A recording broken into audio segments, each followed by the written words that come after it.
السلام علیکم everyone. Today we are discussing the topic of zakat. زکوٰۃ اسلام کا چوتھا رکن ہے. زکوٰۃ رجب کے مہینے میں ادا کی جاتی ہے اکارڈنگ ٹو اسلام. اینڈ ویسے ہمارے ہاں اسلامی ممالک میں فرسٹ رمضان کو زکوٰۃ جو ہے وہ کٹ کی جاتی ہے بینک میں. ویسے رجب کے مہینے کو زکوٰۃ کا مہینہ کہا جاتا ہے، لیکن ہم سال میں ایک بار کسی بھی مہینے میں سال میں ایک بار ادا کر سکتے ہیں. ہوتی وہ ایک دفعہ ہی ہے.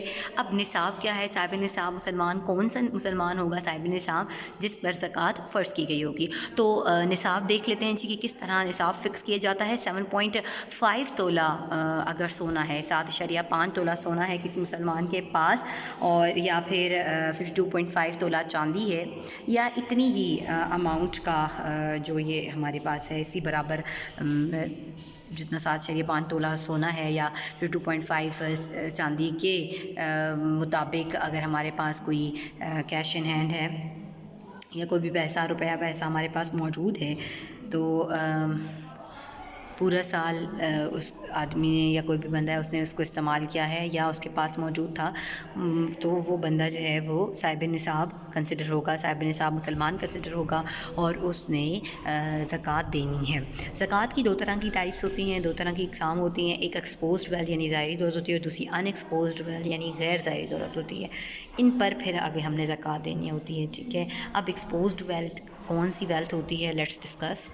جی، ظاہری دولت میں ہم اگر ظاہری دولت کی بات کریں تو اس میں زرعی سامان آتا ہے، اونٹ آتے ہیں، بھیڑیں آتی ہیں، بکریاں آتی ہیں، مدنیات اور کاروباری سامان وغیرہ آتا ہے. ٹھیک ہے. اور اگر ہم ان ایکسپوزڈ ویلتھ کی غیر ظاہری دولت کی بات کریں تو اس میں سونا چاندی روپیہ اور اثاثجات آتے ہیں.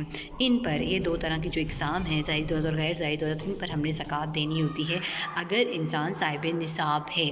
ٹھیک ہے. اس کے پاس یہ اماؤنٹ 7.5 تولہ سونے کے برابر اماؤنٹ میں ساری چیزیں اگر موجود ہیں تو وہ صاحب نصاب ہے، اس نے زکوٰۃ دینی ہے. وہ چاہے اس کے پاس ظاہری دولت ہے یا غیر ظاہری دولت ہے، اس پر اس نے زکوٰۃ دینی ہے. لیکن اب ریٹ کیا ہوگا؟ 2.5% ریٹ ہے جی، اکارڈنگ ٹو قرآن اینڈ حدیث.